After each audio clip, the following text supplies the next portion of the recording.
Lewis Hamilton sent Valtteri Bottas warning from Mercedes chief. Bottas' season unraveled last September when he was told to move aside by Mercedes bosses for Hamilton to take the win at the Russian Grand Prix. In the preceding 5 races, Bottas finished 5th 4 times and ended the season 5th in the championship standings, 161 points behind title winner Hamilton.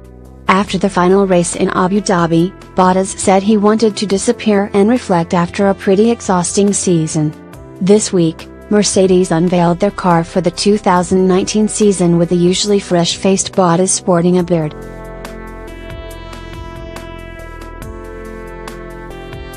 And Mercedes boss Toto Wolff believes Bottas is determined to get things right this season.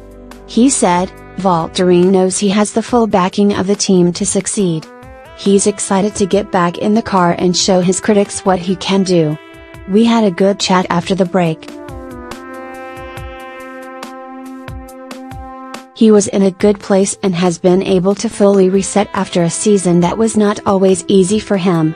He was refreshed, he's extremely hungry, and he wants to start racing again. I'm really looking forward to a strong competition between the two of them, Bottas and Hamilton. Racing each other hard and fighting hard against our rivals." Wolff did admit reserve driver Esteban Ocon is an option for 2020. "Yes, of course, Esteban is a factor for us in the future," he told ESPN. "We have options for Esteban for 2020, but of course he might also be an option for Mercedes. It depends how the season pans out in Mercedes and how Valtteri goes."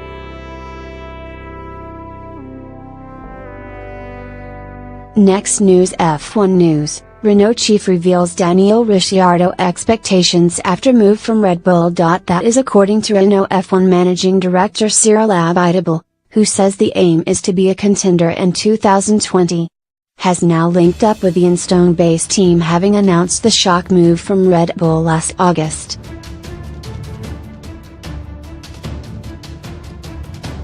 And next month he will be hoping to make a positive start to life in their famous yellow and black by impressing at the Australian Grand Prix. Mercedes, Ferrari and Red Bull are most likely to be vying it out for pole and maximum points in Melbourne. However, Abiteboul insists Ricciardo is not under pressure to beat the pace setters and secure the win for. "I don't see us suddenly in a position to fight for wins or fight for the championship," Abiteboul told.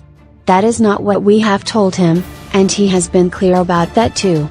Anyone can think what they want about the roadmap that we have defined, but I think it is already quite aggressive as a roadmap. Anyone who knows enough about F1 appreciates that the gap we have to the top teams will take some time to be absorbed. Daniel has only increased the chances to stick to the roadmap, which is to fight for wins by 2020. Renault were the best of the rest last season, coming 4th in the constructors' standings.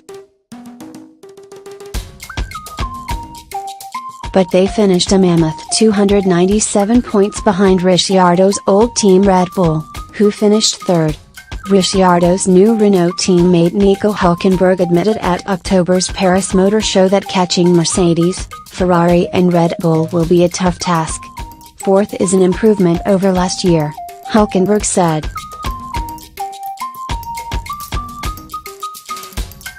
"We are going in the right direction. I arrived last year and I've seen the team grow enormously with the investments made by Renault. The premises and equipment were improved and there were more people hired and more resources. Everything that can be expected from a manufacturer is there. Our ambition is always to be at the front, fighting for podiums and victories in a few years, but we are still in the development phase. I think we have put in place the structure we can build on in the next few years." Ricciardo and Hülkenberg will get their Australian Grand Prix race weekend underway with practice on March 15th.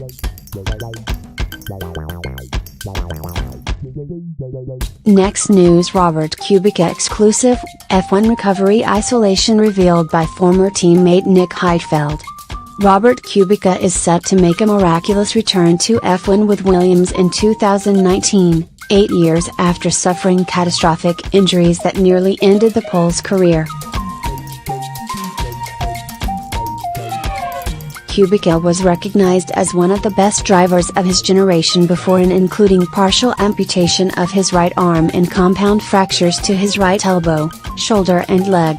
Nick Heidfeld, who was Kubica's teammate at BMW Sauber for 4 seasons, has revealed that the 34-year-old kept himself isolated from members of the racing community in the aftermath of his incident.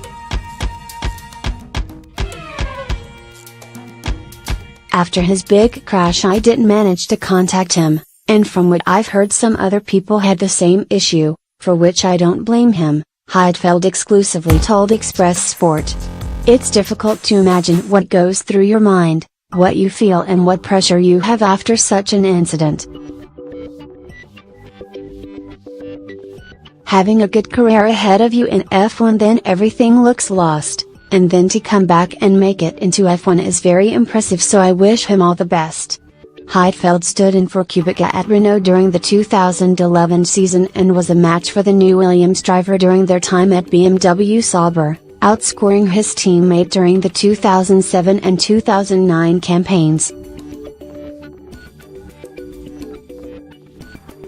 The German veteran is now advisor to the Mahindra Formula E team, having competed with the Indian outfit in the all-electric series since the inaugural 2014-15 season. Heidfeld will offer a steady presence to new arrival Pascal Wehrlein, who competed in Formula E for the first time at the Marrakesh Prix. The former Mercedes protégé, who competed in F1 with Sauber and Manor, was with the manufacturing giant. Wehrlein immediately showed pace despite his lack of running by qualifying 7th, but was forced to retire on lap 1 after being.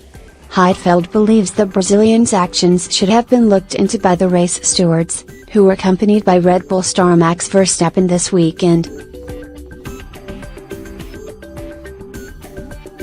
He, Wehrlein, was just unlucky in the race and couldn't do anything about it, said Heidfeld.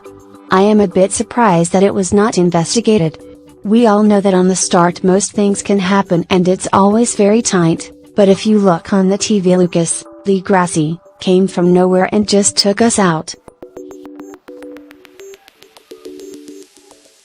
It doesn't help missing the first race in a series, so that makes it even more positive that he kept his head down, kept calm and did a very good performance in qualifying. Wehrlein's teammate Jerome D'Ambrosio enjoyed a storming afternoon, working his way up from 10th on the grid to win after the win set for a 1-2 finish.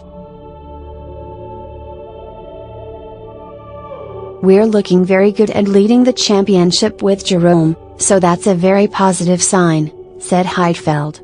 If we're realistic, we haven't been the quickest car here or in Saudi Arabia, but we've been very strong. I think even without the BMWs crashing there was a chance for us to fight for the win. We're in a very strong position and there are some things we can improve on in various areas. Formula E returns in 2 weeks when the championship heads to Chile and the streets of Santiago, while Kubica will make his F1 comeback at the Australian Grand Prix on March 17th. Thank you for watching the video. Be sure to share and subscribe to your channel to get the latest sports news around the world. Wished health and success. Goodbye.